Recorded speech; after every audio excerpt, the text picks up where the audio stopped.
भगवान की आराधना जो है वो है राधा रानी। आराधितो इति राधा सा राधा। आराधना का मतलब भगवान श्याम सुंदर की जो शक्ति है ना, दिव्य शक्ति, वो शक्ति राधा जी। और कन्हैया बाद में आए। कन्हैया राधा रानी के आग्रह पर और ब्रजमंडल के बीच में आए। राधे रानी ने कन्हैया को गोलोक धाम के बीच में कहा था, बोले प्रभु आपको ब्रजमंडल के बीच में जाना है। बोले देवी क्यों? बोले मुझे जाना है इसलिए, अगर मान लो मैं बाहर चली जाऊंगी और आप यहाँ रह गए तो आपकी यहाँ पूछ होने वाली नहीं है, इसलिए मैं जा रही हूँ वहां बरसाने में प्रसवान जी के यहाँ, और आपको आना है माता देवकी के और बसदेव जी के यहाँ। नंदालय के बीच में आपको लीला करनी है। मैं आपकी आदि शक्ति बनकर के और सारे ब्रज के बीच में आपकी रक्षा करती रहूंगी। आराधितो इति राधा सारा। मेरे भाई बहन, इस तरह से राधे रानी का नाम बड़ा दिव्य है। भागवत जी के बीच में आगे चल करके भगवान ने और कौन कौन सी लीलाएं करी। एक बार भगवान गैया चराने के लिए गए, एक ढह के बीच में जाकर के पानी पी लिया कुछ गायों ने, मूर्छा आ गई गायों को। बलराम जी ने कहा, रे कन्हैया हमारी गायों को तो मूर्छा आ गई। बोले दादा क्या करें? बोले करें क्या? कारण क्या है? बोले कारण ये है कि इस ढह के बीच में कालिया ना आ गया, और वो कालिया जब तक यहां से नहीं निकलेगा ना, जब तक ढह का जल, यमुना जी का जल पवित्र नहीं हो सकता। बोले दादा निकालने से, बलराम जी ने कहा कि निकालने से हमें मतलब नहीं, हमारी तरफ से कालिया को इसी में रहने दो, हम ही रास्ता परिवर्तन कर लेंगे। बोले कैसे? बोले आज के बाद में हम दह के पास में जो बने ना, इधर गैया चराने के लिए नहीं आएंगे, दूसरी तरफ चले जाएंगे।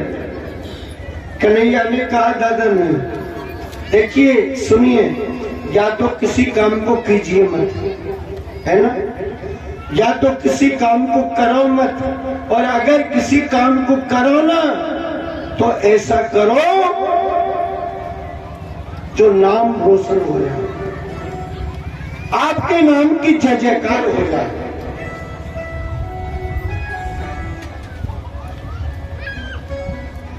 चाहे देश करो परदेश करो, ऐसा काम करो जिसमें दमदारी। चाहे देश में करो या परदेश में करो, काम अगर करना है दमदार काम, ठोस। बोले भैया तुम्हारा मतलब क्या है? बोले मेरा मतलब ये है कि हम इधर उधर कहां तक जाएंगे, हम जाएं या ना जाएं।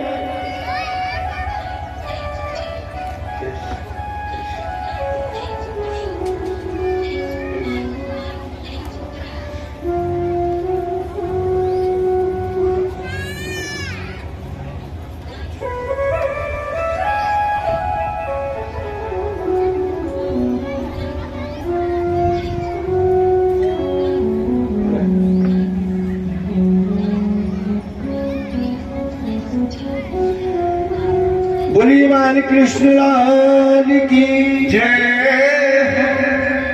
मेरे भाई बहन, ठाकुर जी की कृपा,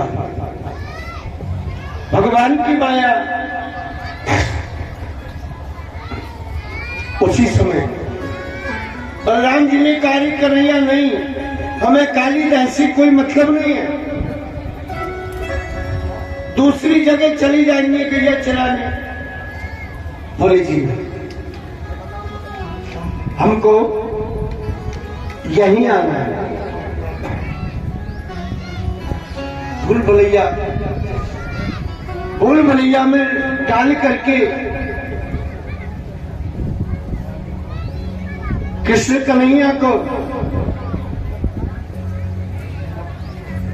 कन्हैया ने बलराम जी को भूल भुलैया में डाल दिए। और महाराज कुछ दिन बाद में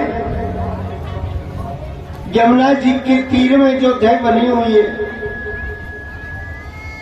वहीं आ गए गैया चराने के लिए।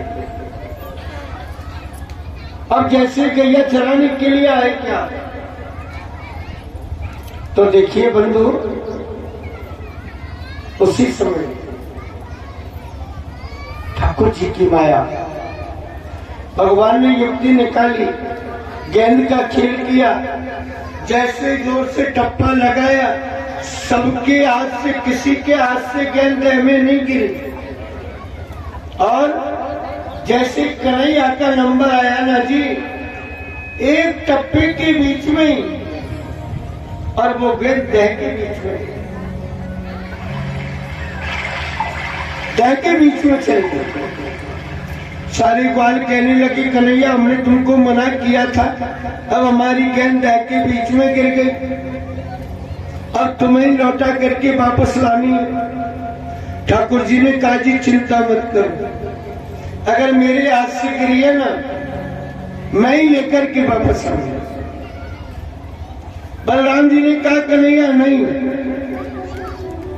तुम्हें दह के अंदर नहीं जाना, हम दूसरी गेंद तैयार कर लेंगे और गेंद ले लेंगे। ना दादा मुझे जाना पड़ेगा। बहुत मना किए, बहुत समझाए, लेकिन कन्हैया नहीं माने। कदम के वृक्ष के ऊपर चल गए, अपना दुपट्टा ले लिया और दुपट्टा लेकर के कमर के बीच में दुपट्टे की फैट लगाई और बंसुरी को उसमें लगा लिया।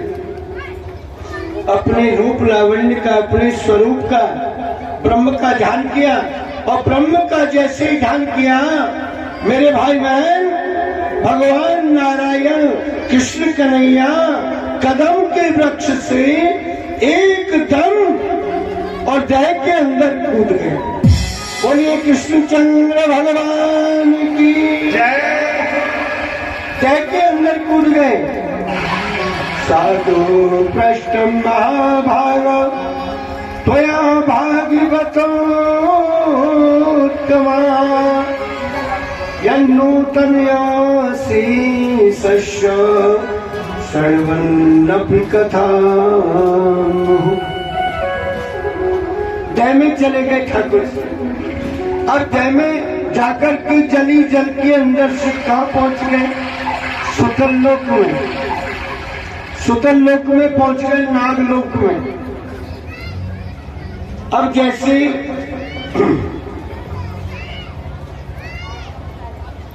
नागलोक के बीच में गए, वहां जाकर के कृष्ण कन्हैया ने पांचजन्य नाम का शंख बजाया, है ना? पांचजन्य नाम का शंख बजाया। शंख की ध्वनि को सुन करके, और मेरे भाई बहन, उसी समय कालिया नाग की जो पत्नियां थीं, वो शीघ्रता से निकल करके आई। इन्होंने आकर के देखा भगवान श्री कृष्ण पधारे हैं। सबने भगवान के चरणार बिंदों के बीच में मस्तक रख करके और ठाकुर जी को प्रणाम किया। ठाकुर जी बड़े प्रसन्न हुए। कहा देवियों, तुम्हारे पतिदेव कहाँ हैं? भगवान को कहने लगी प्रभु, हम आपसे निवेदन करते हैं आप जल्दी से जल्दी लौट करके वापस चले जाइए। भगवान ने कहा क्यों? वापस क्यों जाएं?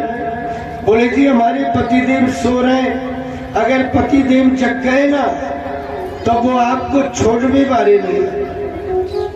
अच्छा, ठाकुर जी ने कहा देवियों मेरा काम तुमसे नहीं है, मेरा काम भी तुम्हारे पति से ही है, इसलिए उसे जल्दी से जगा दो।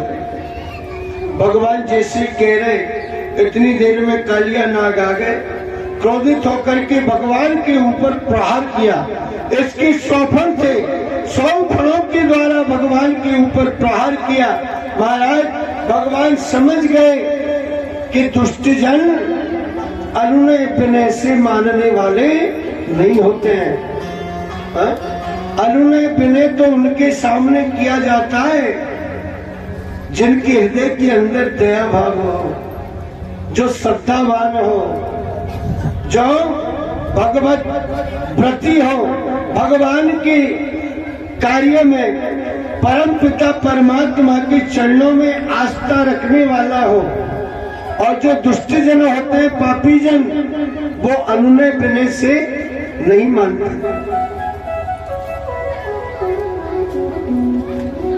बताए आपको, भगवान के ऊपर क्रोधित होकर के प्रहार किया। भगवान ने अपनी दोनों भुजाओं से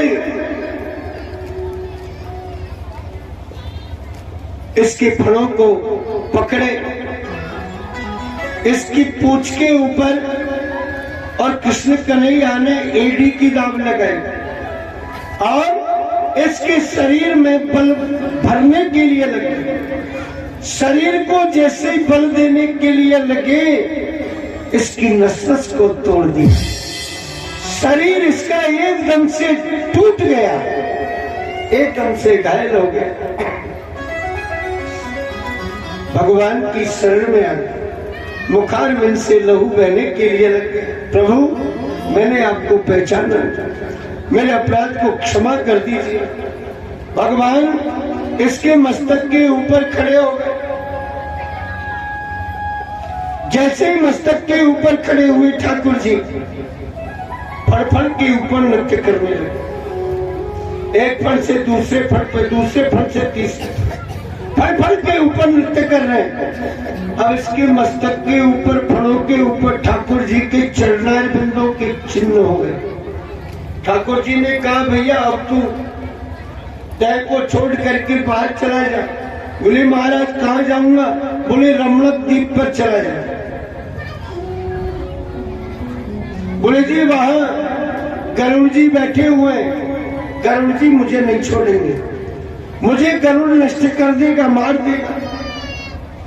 बोले देख अब तेरे मस्तक के ऊपर मेरे चरणों के चिन्ह हो गए, और गरुड़ तेरे मस्तक के ऊपर मेरे चरणों के निशान देखेगा ना, मेरे खोज देखेगा, तो वो जान जाएगा कि ये तो मेरे प्रभु का दास है, तुझे क्षमा कर दे, इसलिए यहां से चला जा। भगवान की श्री चरणार बिंदों के बीच में अनुनय विनय करके, भगवान को प्रणाम करके और वहां से चलने की तैयारी करी। इधर कैया चराने वाले ग्वालों ने नंद बाबा और यशोदा जी को जाकर के कहा। यशोदा जी ने जैसे सुना कन्हैया तह में कूद गया, हे भगवान कैसे प्राणों की रक्षा होगी। हाथ जोड़ करके कहने के लिए लगे, अनुनय विनय करने के लिए लगे, माँ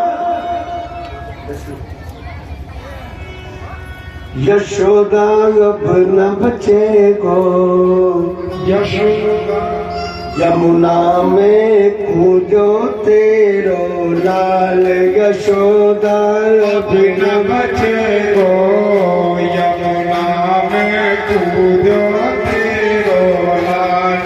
ग्वाल सब ठंडे ठंडे रो में, नैनन से बरसे जल की धार। ग्वाल सब ठंडे ठंडे रो में, नैनन से बरसे जल की धार। माता को और बाबा को जैसे ग्वालों ने कह करके बताया, एकदम से सुनकर के मूर्छित हो गए, धड़ाम से पृथ्वी के ऊपर गिरे। अब तो मेरे भाई बहन उसी समय के बीच में जब होश आया दोनों को, दौड़ते दौड़ते बिलकती बिलकती काली देह पर पहुंचे। और काली देह पर जैसे ही पहुंचे वहां कृष्ण कन्हैया कालिया नाग के फड़फड़ के ऊपर नृत्य कर रहे। सारे गोप ग्वाल एकत्रित होकर के और कृष्ण कन्हैया की जय जयकार करने के लिए लगे, जय जयकार करने लगे। सारे के सारे गोप ग्वाल नाच रहे, उछल रहे, कूद रहे और जय जयकार कर रहे हैं। किस प्रकार से सुंदर